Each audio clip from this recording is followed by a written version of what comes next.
Touch, what a joy, oh what a peace, how great this country could be, respecting your rights, respecting human rights, what a wonderful nation this could be. Out of many we are one in a Jamaica, make it a better place for the boys and girls, created equal by the Happy Monday, happy Monday. Welcome to another episode of Let's Talk Justice with the JFJ team. My name is Michael Jackson, Executive Director of Jamaicans for Justice. As usual, just want to say thank you so much for those who are joining us via the nationwide YouTube platform, as well as those who are listening in via Radioland, those who continue to support via the JFJ's YouTube platform. Thank you so much for your usual company. All right, I'm flying solo today, but I will ensure that you remain in good company as we hear from some of our young people. I think it's good that we always have youth voices on issues that affect young people, voices from those who are children, just to get a sense of their perspective of what is important to them, what they want our parliamentarians and the wider society to focus on as we advocate for improvement to child rights, as we advocate for our children to be better protected in society, as we advocate for better and improved legislation. Very, very important to hear from them. So we're going to be joined by Noel Lewin. He is one of our young advocate. And we're also going to be joined by Karen Dawson. She is a youth policy committee member of Fury Children Foundation. Also Dashawn Carter, who is an advocate with Jamaica Youth Advocate Network. Bright people. And, I look forward to having conversations with them in short order. Now, before we get into the topic, as usual, we just have our trivia question. And the question is, at what age can a child consent to medical, surgical, and dental treatment without the consent of their parents? So, at what age can a child consent to medical, surgical, and dental treatment without the consent of their parents? In other words, at what age can a child go to a doctor without getting the permission of their parents and getting treatment on their own? And this is a big issue when you talk about adolescent sexual and reproductive health rights. And there was actually an adolescent sexual and reproductive health rights policy with the Ministry of Health. I think it still remains a draft, not yet published, but these are important sexual and reproductive health issues that affect young people. So just remember to answer that question and you can win a small prize. All right. Now, our Did You Know for today, continuing with the topic of our children, our Did You Know for today. Now, every time we talk about children, we talk about the best interest of the child. And if you read the Child Care and Protection Act or any piece of legislation that deals with children protection and promotion of child rights, you will see this concept of best interest of the child. So, did you know the best interest of the child is important when enforcing the Child Care and Protection Act? This means we must consider protecting them from abuse or threat of harm, providing support services for family, and taking the child's view into account. And, the last part of what I said is very, very important because a lot of times we're talking about child rights issues, what affecting them and so on, but we don't practice this concept of agency of the child, which is important in ensuring that children are a part of the conversation, constructive dialogue. So whatever issues affect them, they are instrumental to development of policies and laws for their own benefit. So the principle of best interest of the child is not just recognizing the vulnerability of a child and responding accordingly, but also recognizing the agency of the child, where the child ought to be a part of any national dialogue that speaks to their well-being, what affects them, and so on. All right? So just keep that in mind. Now, we are aware that there is a protest happening following that disturbing video that emerged on social media last week, where a nurse was seen being physically assaulted and violated in the most gruesome way. And the perpetrator seen in the video, based on news from the Jamaica Constabulary Force, has since been charged with multiple offenses.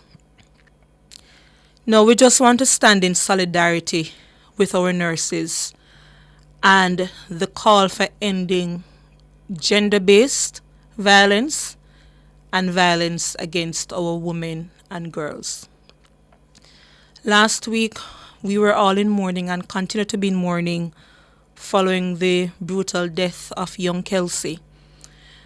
And over the weekend, we see where news emerged that a UTech student who was missing remains were found, which suggest that it may likely be hers. And I think I'm wearing black today, but the symbol of the color being worn by the nurses, which symbolizes an end to violence against women, I think I can say most of us are standing with them and what they're advocating for. When you look at Jamaica's statistics when it comes to violence against women, 1 in 4 women are physically abused in our society. When you look at what women tend to experience in terms of domestic violence, and when you look at the wider culture around rape and sexual assault, we have a problem in our society. And I've been listening to the dialogue that is happening in social media around what laws ought to be changed and so on. And I want us to stand together in calling on our parliamentarians to get to work when it comes to the legislative framework. Last year we heard that a joint select committee was convened for the Domestic Violence Act. From what I understand, having followed up with Parliament, that committee met only twice, and the country is unaware as to the status of that committee. So we need the Domestic Violence Act to be reviewed, and we need the amended version to be passed. We've heard about the legislative incongruence when it comes to the carrying of pepper spray and mace.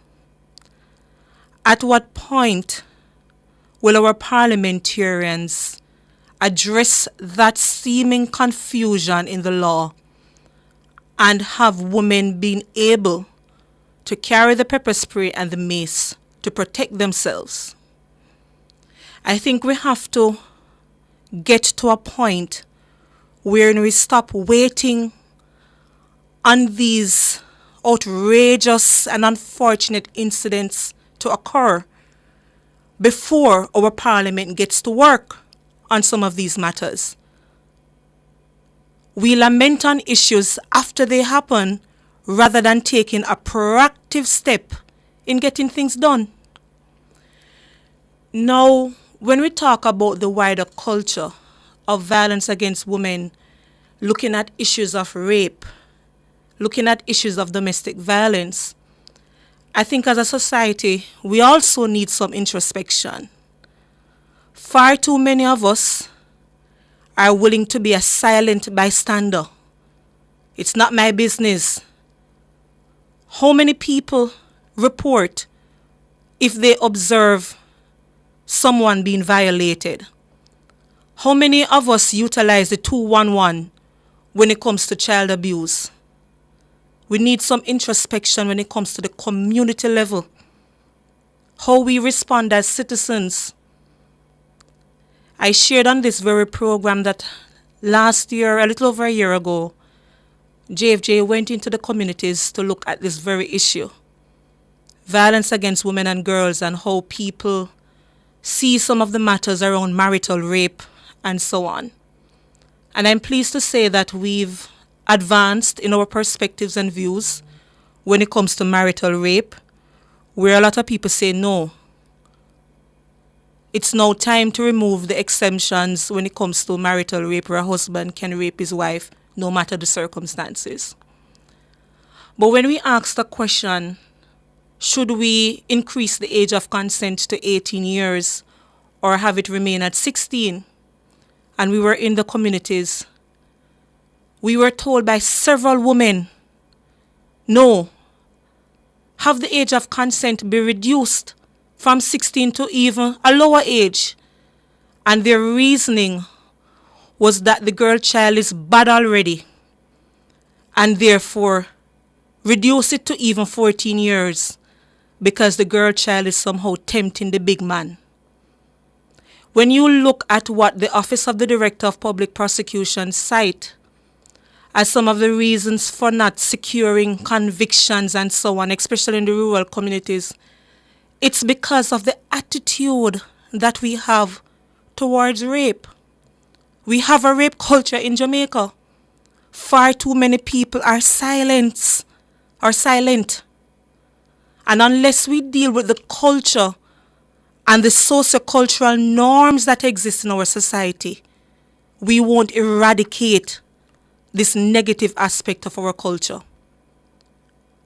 So as we protest with our nurses today, as citizens, as parliamentarians, we have work to do in the Houses of Parliament, but also as communities, we have to look within, is my humble opinion on this matter. All right, so we have some of our guests online, young, bright people, as I was saying, and we need to get their perspectives, yes? But we're going to first take the break, and then we return and we pick up with these people, and I'm sure you'll be as impressed as I am.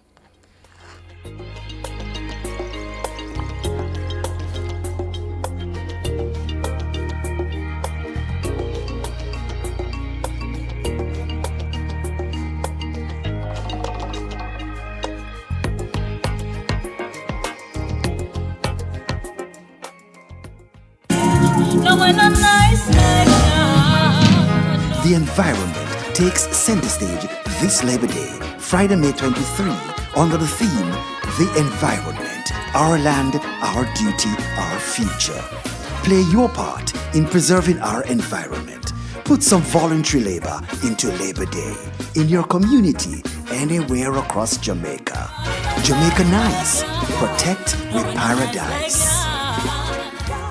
Far More Pharmacy is a family pharmacy that provides prescriptions and a wide variety of over-the-counter medicines and medical supplies. Their friendly and knowledgeable staff are available to answer your questions concerning prescriptions and healthcare. Ask about their loyalty programs. For more information on their offerings, visit Far More Pharmacy at 42 Main Street, Maypen, or call 876-986-2405. Far More Pharmacy, giving you far more for less.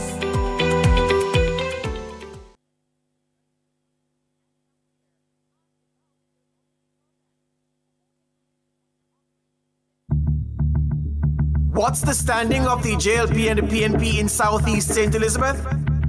Southwest St. Elizabeth? Western St. Mary? And where do the parties stand nationally? What's the gap, if any, between Prime Minister Andrew Holness and Opposition Leader Mark Golding?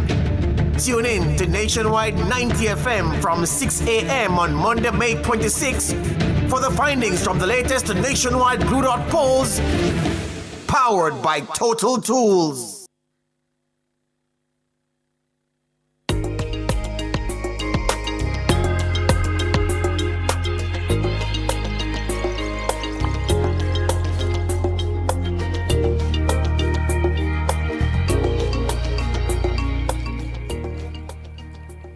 Welcome back to Let's Start Justice. Now it's Child's Month, and we are promoting the protection of our children, the rights of our children, just to ensure that they are front and center as we celebrate them. And to have that discussion, we're joined by several young people today. We just want to hear their perspectives on what are some of the issues that they believe should be front and center in the national dialogue and discourse, what they see as some of the challenges that would see our children not being as protected as they would like. So we're joined by Noel is on his way. He's going to be in studio with me. Looking forward to having him in company. Karen Dawson from Free Children. She's a youth policy committee member. And Deshaun Carter. She is an advocate and projects assistant with Jamaica Youth Advocates Network. Good afternoon to you all. Afternoon. Good afternoon. Oh, Deshaun, you're a young man, and I'm saying she. Deshaun? Yeah. Okay. Can you hear me? Yes, I'm hearing Okay. you. My apologies. I'm often That's misgendered okay. myself. Michaela, I see a lot of Mr. Jackson, so I apologize from someone who also receives that. Mm-hmm. All right. Thank you so much for joining. And Karen, Yes, good afternoon. good afternoon. Pronouncing your name correctly? Yes, that's it. Okay, beautiful. Thank you both for joining. We are still waiting on Noel, who will be with us in studio. But before I start asking the questions, I'm just going to ask you just introduce yourself to the nationwide listeners, who you are, and what exactly you're passionate about. I'll start with you, Dashawn. All right. So, hi. Good afternoon, everyone. My name is Dashawn Carter, and I'm a youth advocate and currently serving as a projects assistant here at the Jamaica Youth Advocacy Network. I'm a first-year university student at the University of the West Indies, studying law. And I would say that I'm passionate about human rights advocacy, advocating for issues that affect young people, young individuals like myself, and trying to seek out and work for a better Jamaica, one where we're all respected, one where we're all protected, and our rights are equally and justly observed. Great. Thank you so much, Dashawn. Karen? Good afternoon, everybody. My name is Karen Dawson. I am a volunteer with the Fury Children Foundation. I am currently a final year student at the Norman Manley Law School. In terms of my interests, I have a passion for advocating and ensuring that children's rights are realized, especially as it relates to the right to health, which has come to the forefront in recent discussions.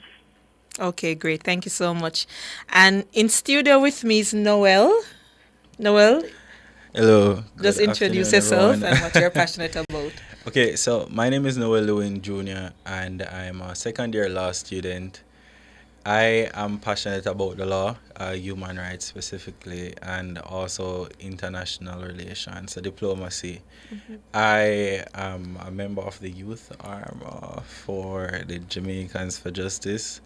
And also, I'm in the capacity of the founder of a mental health organization called the Global Integration Society that is very dear to me as well. So I'm really passionate about mental health. So looking forward to the fruitful conversation around that.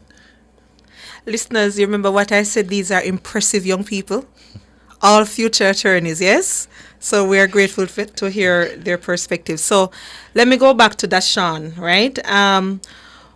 What youth issue or child rights issue you think should be front and center? So if you had the most honorable Dr. Andrew Holness in front of you and the leader of the opposition, Mr. Mark Golding, and you're saying to them both, this is what I want to hear from you as current Prime Minister, leader in waiting, given that we're up on an election, what exactly would you want them to focus on?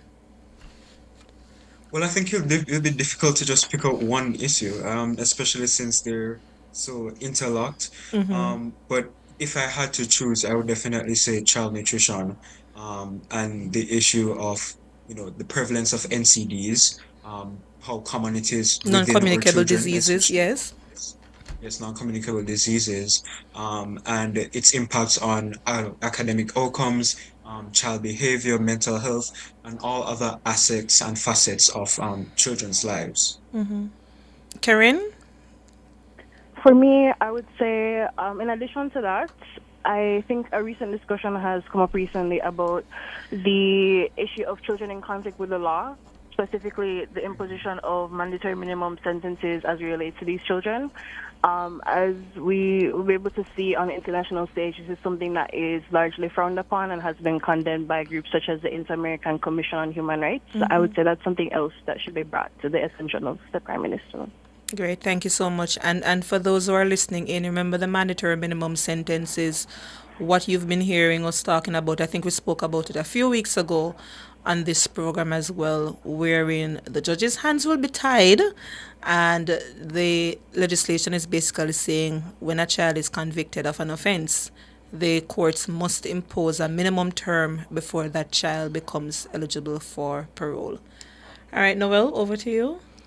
Well, for me, I will definitely say mental health.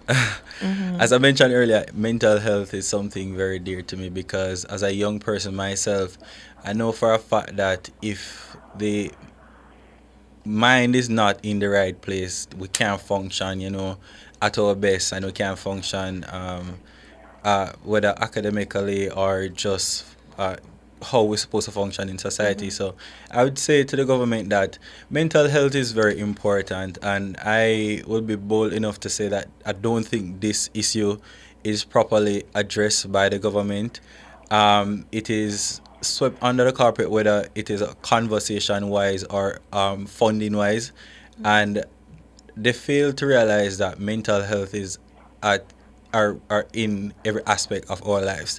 So whether it is students, how students are performing, whether it is conflict, the violent prevalence of violence in our community or country as a whole, mental health has a big factor to play. And until we really assess the effects of the connection between mental health and some of these issues, other issues that we face in our country, then we will continue to face the consequences of that. So I would say mental health is something I would definitely recommend that we Yeah. look more into.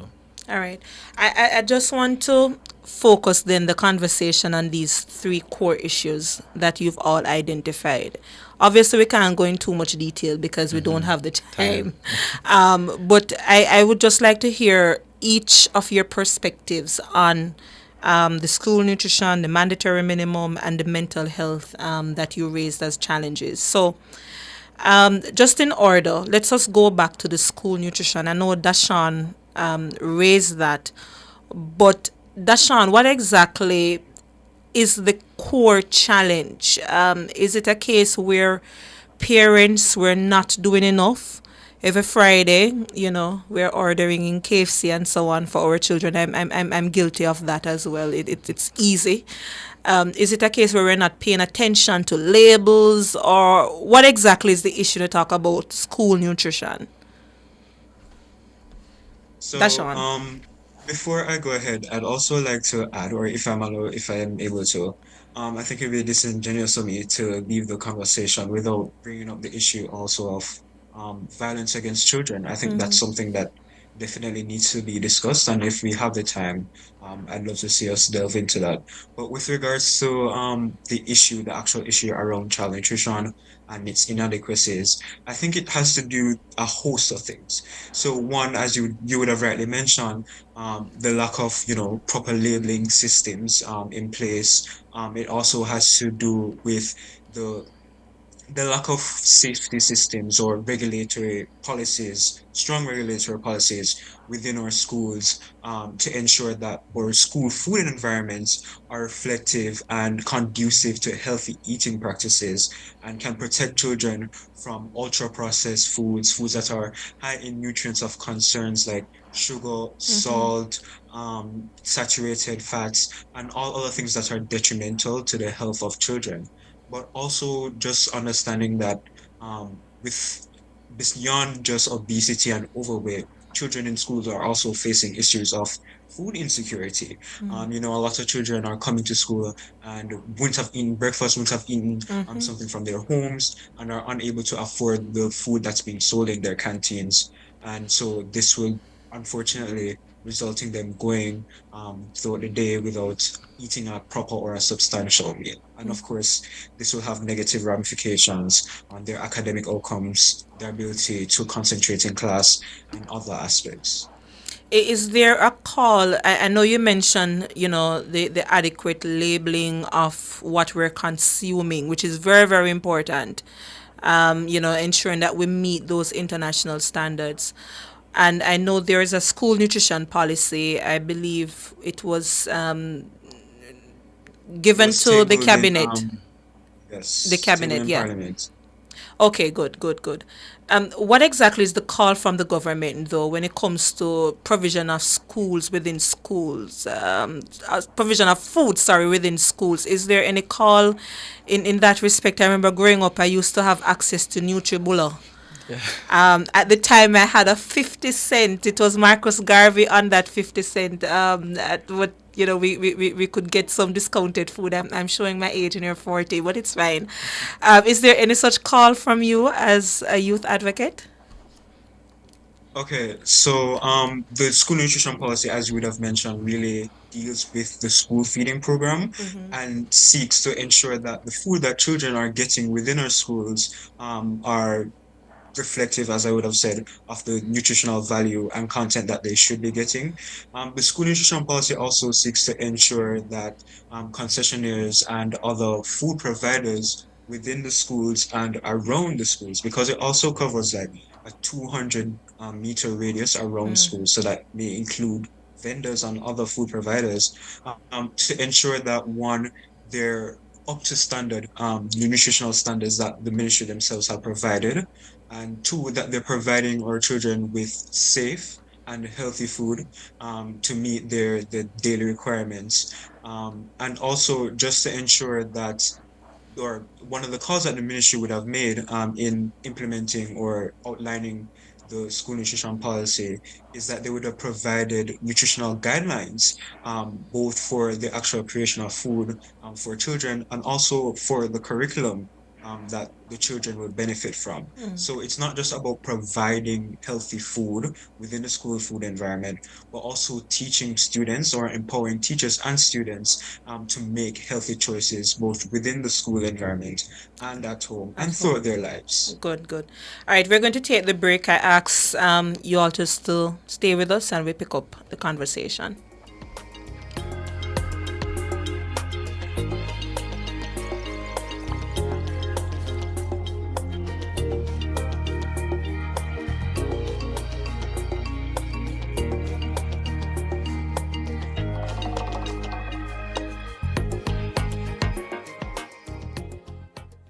At the Jamaica Customs Agency, we care for our employees, customers, stakeholders, citizens, and our country. Customs cares. The temperature by the Jamaica Customs Agency is 31 degrees Celsius here in Kingston and 30 out west in Montego Bay. Fairview Medical and Dental and Fairview Beachside Medical, the leading health centers, operate 24/7 with round-the-clock ambulance, emergency, and inpatient services, with specialties in areas like primary health care, pediatrics, cardiology, maternity OBGYN, podiatry, chiropractic care, and orthopedics. They're ready to tackle your illnesses. Visit Suite Number 5, Fairview Office Park, Alice Eldemire Drive, Montego Bay. Telephone 876-979-8589. And Fairview Beachside Medical, Unit Number 14, Sunshine Village, West End Road, Negril, Westmoreland. Telephone 876-536-1199. The environment takes center stage this Labor Day, Friday, May 23, under the theme, The Environment, Our Land, Our Duty, Our Future. Play your part in preserving our environment. Put some voluntary labor into Labor Day in your community, anywhere across Jamaica. Jamaica Nice. Protect with paradise.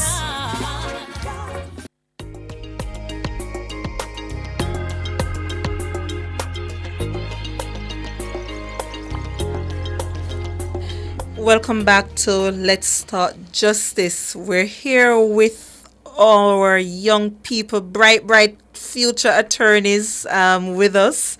We have Noel in studio, Karen and Dashawn joining us via Zoom and telephone. And we're discussing advancing child rights in Jamaica from their perspective. What are the issues? What are some of the policy recommendations that they are making? And importantly, their role in the process, because far too often you're hearing from civil society organization, but when you look at these young people, they have organizations themselves, they are part of other groups just promoting issues that are important to them.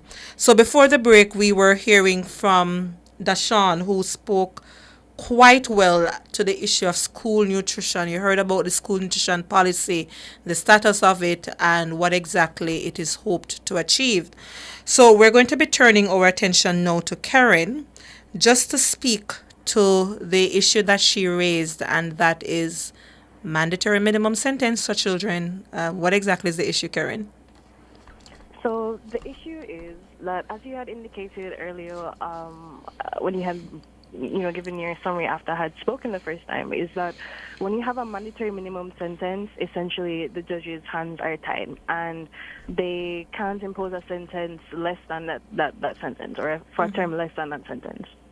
So the issue here is that internationally it is accepted that looking at acting in the best interest of the child and protecting children, and also with regard to the child's right to liberty, that truthfully imprisonment should be a last resort.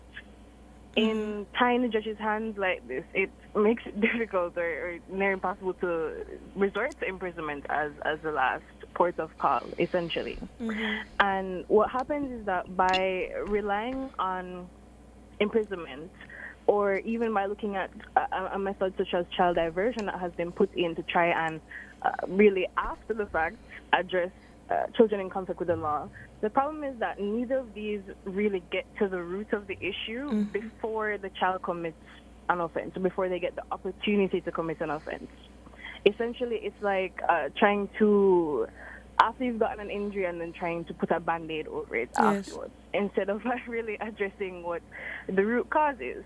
So I'm sure Noah will get into the weeds of that and indicating that, for example, mental health of our children, especially post-COVID, is very important and is one of the things that has led to an increase of children in conflict with the law. As you can see, for example, just by the increased wave of violence in schools between children themselves, that has led to some children being, committing the crime of murder, for example. That would again put them in the situation of being potentially subject to this mandatory minimum sentence. Yes, not being able to really deal with the conflict resolution and so on. Yes, so all of those core skills, like not just dealing with what the child themselves might be going on or having issues with within their own mind or within their own household, but also just equipping them from beforehand with the ability to, as you said, peacefully resolve disputes. And in terms of issues, you can see, I remember when I was in prep school, which may not be that long ago, but I remember up until about 2013, maybe 2012 or 11, that we used to have a Peace in Schools initiative that I think was way more prominent at the time, which is something that bringing that back or reinforcing that or strengthening that is something that can, again, intervene before children get the chance or the opportunity or get themselves in the unfortunate situation of committing a crime, before it's too late or before it's a reactive response to the situation. What would be your call, Karen, to the Honorable Minister Delroy Chuck, Minister of Justice, who is the minister who is piloting the 3 pieces of legislation or bills related to a mandatory minimum when it comes to children? What would be your call to the good minister? So the first thing I want to say to the good minister is that in no way are we saying that there are never situations when imprisonment may be the recourse that you're seeking. However, again, it's the last recourse. So accordingly, a mandatory minimum sentence is wholly inappropriate as it relates to specifically children.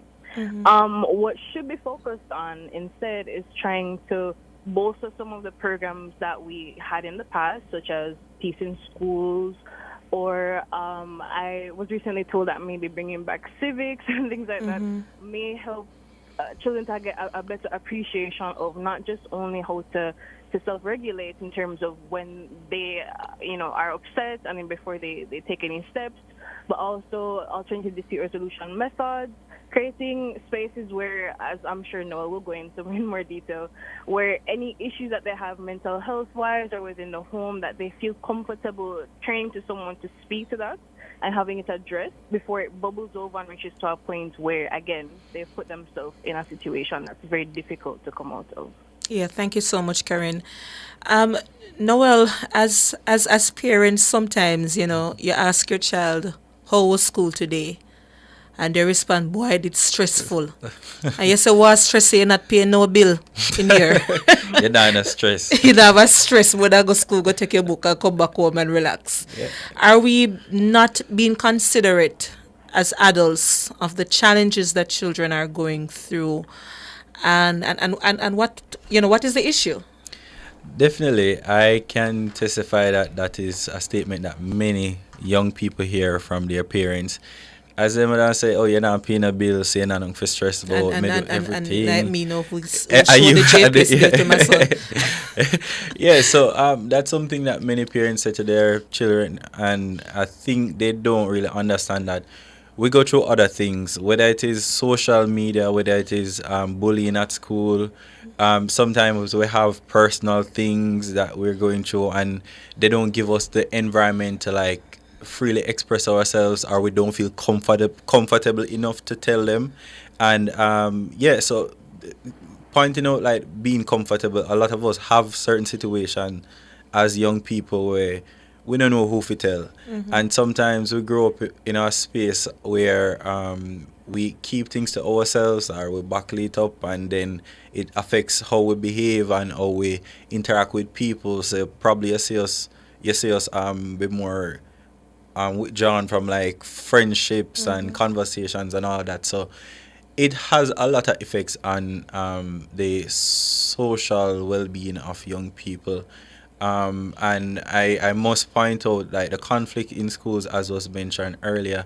Some students, because them don't know how to express themselves and express what them are go through, them turn to violence, like them take it out on other students as well. So that's why I have a lot of students that them become bullies, because Yes. them They don't have that outlet. exactly, them don't know how to express what they are going through to feel better about themselves. So as was mentioned again, I guess my contribution is already fleshed out as it relates to like creating a space. I definitely agree with that. In our schools specifically, like we have to start somewhere, and I think the youths are the starting point when it comes on to like having more open conversation about mental health or what we're going through, providing that space and also providing the resources that they need, whether it is equipping our guidance counselors better to deal with our students, or having more than one guidance counselor, because I think there was a conversation around like the ratio between guidance counselor and the students that they have to counsel. And ratio between guidance counselors and schools. You may have one guidance counselor Monday and Tuesday of this school, Wednesday and Thursday another. So you're taking that kind of roster approach. Yeah, so that is an area for concern for the government. We need to fix that as well. And I always think that it's because of the importance that we put on mental health and psychology and guidance and counseling, because a lot of students at UWI, they don't do guidance and counseling because they must say, oh, them now can't find a job, or them now get good pay. So it's a whole issue that the government really needs to probably invite some young people so that we can shed some light on certain concerns that we have, and we see how best we can ratify or remedy the situation as best as possible, because again, mental health is so important, and as was highlighted, it affects many different areas of our society that are also as important, such as crime and violence, and the conflict starting at the school or starting at the community and affect the whole society. So it's a really important issue that we need to address now. I before we segue into the issue of violence against children, and I get your perspectives on that, because I know Dashawn wanted some focus, and we can extend the time to address it. But to you, Noel, what would you say to parents and communities wherein when you look at our sociocultural norms, if a child speaks, oh, this generation, uno too touches, uno too overly sensitive, Yeah, get big. right? And especially when it comes to our boys, are we giving that space for boys to cry, to have an outlet to express themselves and be emotionally vulnerable? I'm glad you mentioned boys, because again, it's a social issue and it's a cultural issue. Like it's a big issue, as we're pointing out. We don't provide the space. We don't talk about mental health enough, and also try to mitigate the effects of it on everybody. And when it comes on to like males specifically, like it's a culture issue where males are supposed to cry, none at all. Males are supposed to express themselves, because if you start tell people how you feel, they might say, oh, yeah, girl, or this and that, and all the names of them want to call you, because man nothing do that, man nothing show no sign of weakness. So it's just a cultural thing where we grew up and we see with father or with uncle, they're expected to be always strong, and them not get the environment to like express themselves in a way where them can, just make it come out, like little come out of half of your brain for just tell somebody, say, this is what I'm going through and how best you can help me. So it's a big issue. We don't create the space for our men in society to get help when it comes down to mental health, and overall mental health is just tabooed in Jamaica. So it's, again, we can't say it enough, it's a serious issue that we need to address. All right, thank you so much. Karen, Dashawn, Noel, please stay with us. We have to take the break, and when we return, we tackle the issue of violence against children, and we'll start with you, Dashawn. We take the break.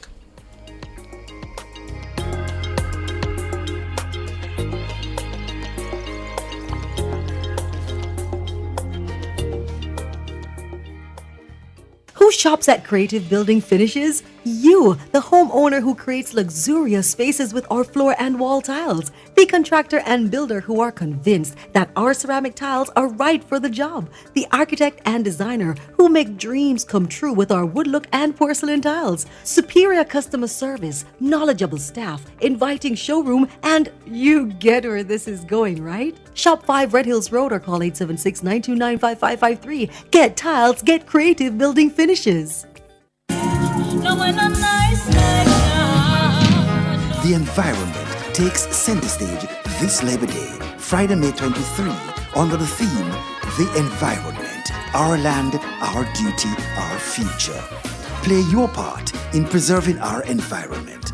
Put some voluntary labor into Labor Day in your community, anywhere across Jamaica. Jamaica Nice, protect with paradise.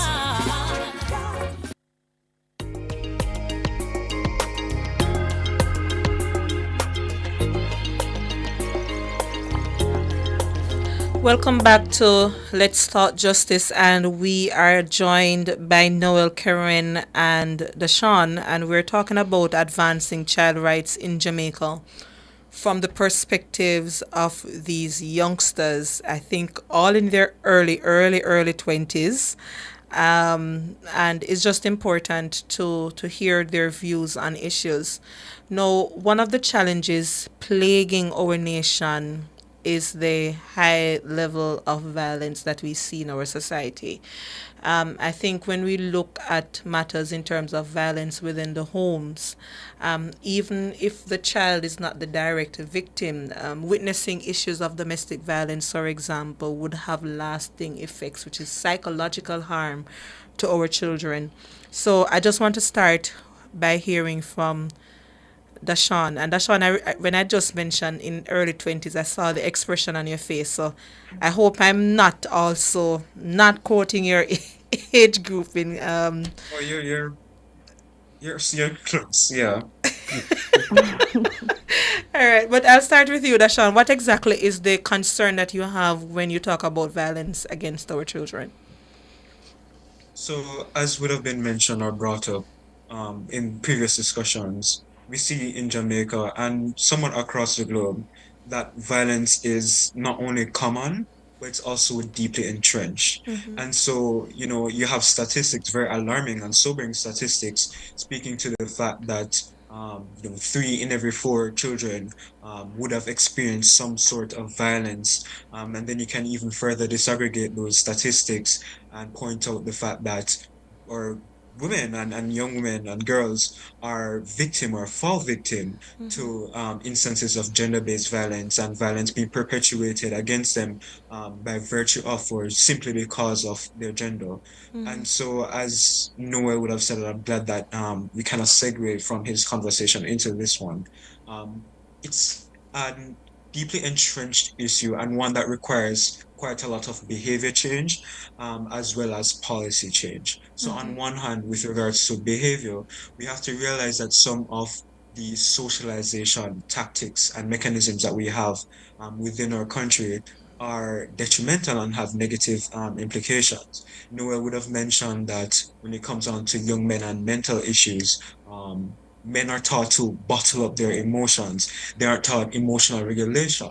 And what does this mean for their interactions with others, their interactions with women, and their interactions with their peers? This means that they no longer know how to amicably resolve conflicts. That at every chance they believe that the proper way or the best solution to an issue, to a dispute, is to lash out or to act violently. And of course, this isn't limited to young men, but especially within recent times, unfortunately, with the situation with Kelsey Ferion and other victims, we have seen an increased perpetuation of violence against young women. And so that's definitely a conversation that needs to be had, and a discussion around one, how are we raising our young men to ensure that they themselves don't grow up to perpetuate these instances of violence, Become and abusers also themselves, yeah. abuses, because I'm glad you mentioned that, because a lot of times children are very much reflecting what they see in their household. So they see something or they experience something at home, it's not properly dealt with, and so they go out into their environments and they replicate that scenario, or they've internalized that, oh, this is the best way that I can deal with this situation. And so that's an issue that needs to address, but also the issue of why or men or why individuals within our society feel so emboldened to commit these atrocities, and whether or not we're actually effectively holding them accountable. Yeah, thank you so much. Karen, I want to get your perspective about violence within the home being committed against our children, because corporal punishment has been outlawed when it comes to within child state institutions, for example, a state care facility. There's policy directive when it comes to corporal punishment within schools, but policy and law, two different things. And it remains legal within the household, where a parent can instill discipline against their child. And I use the word discipline here, but we know sometimes, unfortunately, parents take discipline a little bit too far, and you use the belt buckles, for example, and there is wounding as a result. From your perspective, Karen, how do we tackle the issue of violence against children within the home, specifically when you look, for example, at corporal punishment? So, as it relates to corporal punishment, I want to start by saying that within the home, this is something that very much does play into this, as Dashan would have said, this culture of violence or acceptable violence that we have in Jamaica specifically. And again, going back to what Noah would have said in terms of mental health, and again, what Dashan said, and you would have mentioned in terms of witnessing or being subject to forms of violence, and then deeming that these things are acceptable and taking those views into the public space and into your interactions with others. It's very clear how corporal punishment can affect children in their day-to-day interactions and generally just their worldview, which of course is going to have implications for them when they become adults and so on. In terms of addressing it now, I would like to say that this is something that, again, the root of the issue needs to be addressed. It's a cultural change that needs to happen.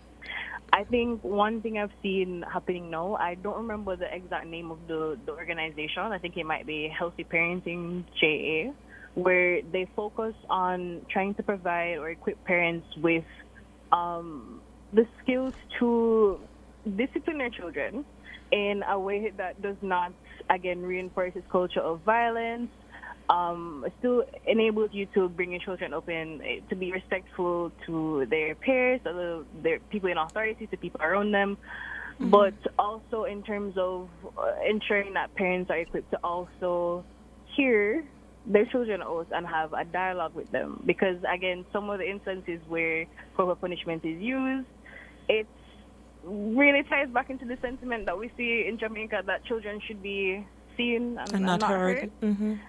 So, again, just tying back into addressing all of those things that really contribute to this culture where we deem that corporal punishment is acceptable. Yes.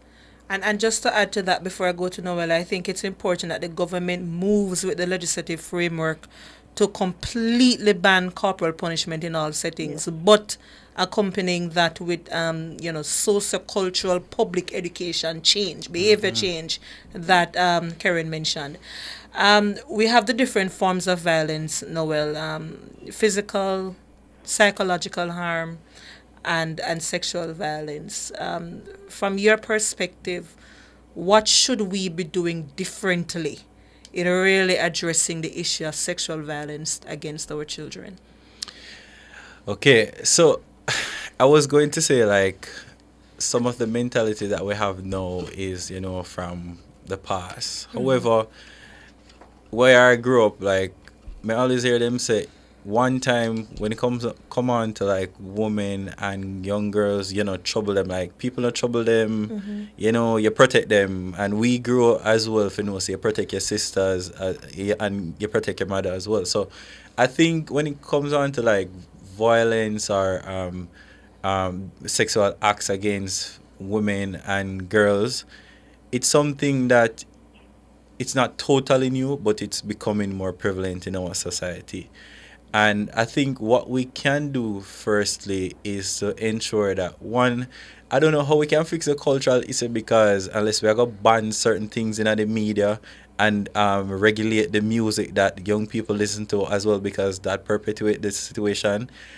So the government have to take some drastic measures, because they must try as best as possible to protect the social well-being of the country and the citizens in the country. So whether it is to regulate the music or to ensure that certain media are not published to encourage certain behavior in our society, and as well legislation is always important when it comes on to addressing these issues. So we need stronger legislations to deter these acts, because I feel like if persons know that, guess what, if you do this, there's that chance that the consequences of the action would be this, and them not want it, so it would be less.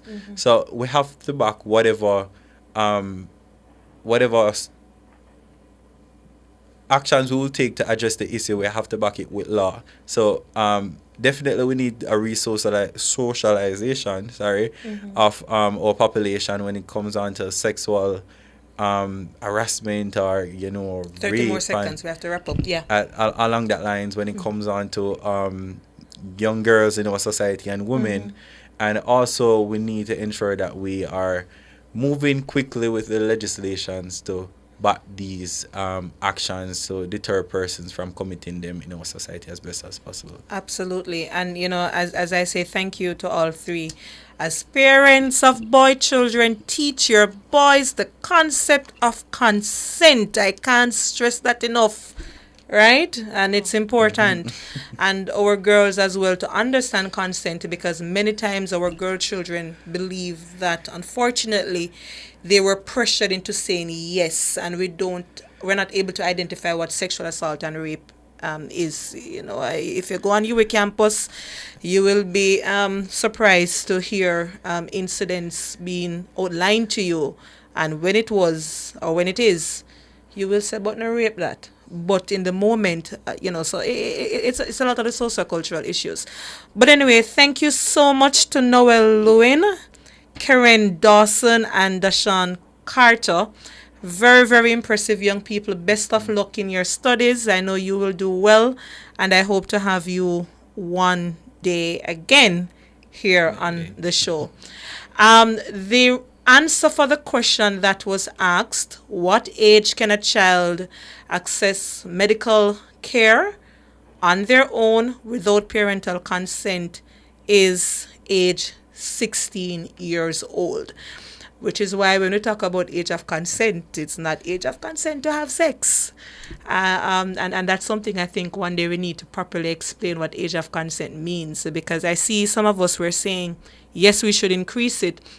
But as a young child said to me one day, Miss Jackson, you increase the age of consent, but you not change our behavior.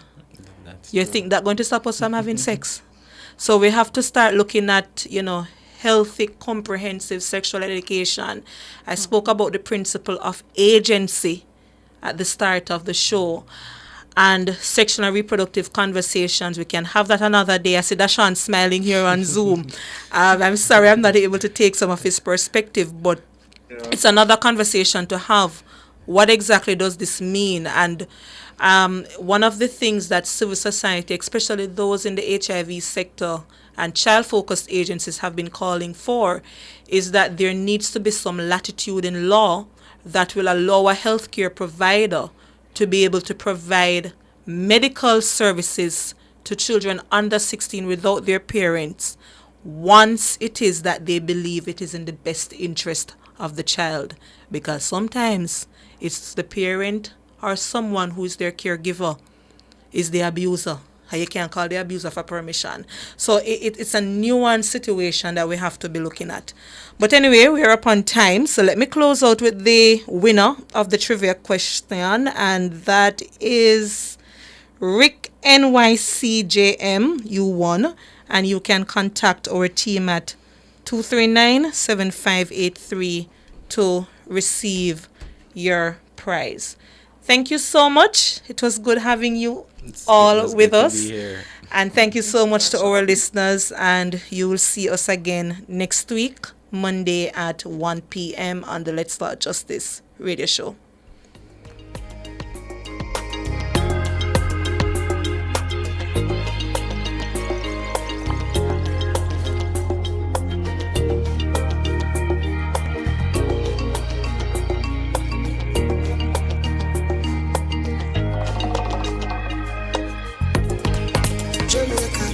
For justice, the people's champion. Justice for all. Justice under the law. Justice, Jamaica demand. Right to life, right to liberty. Out of many we are one in a Jamaica. Make it a better place for the boys and girls. Created equal by the creator. For equal rights and opportunities. No to unlawful detention and police brutalization. Class, gender, race, or religion. We not tolerate discrimination. To join the fight against injustice, contact us at 755-4524 or JamaicансForJustice.org. The people's champion. Fairview Medical and Dental and Fairview Beachside Medical, the leading health centers, operate 24/7 with round-the-clock ambulance emergency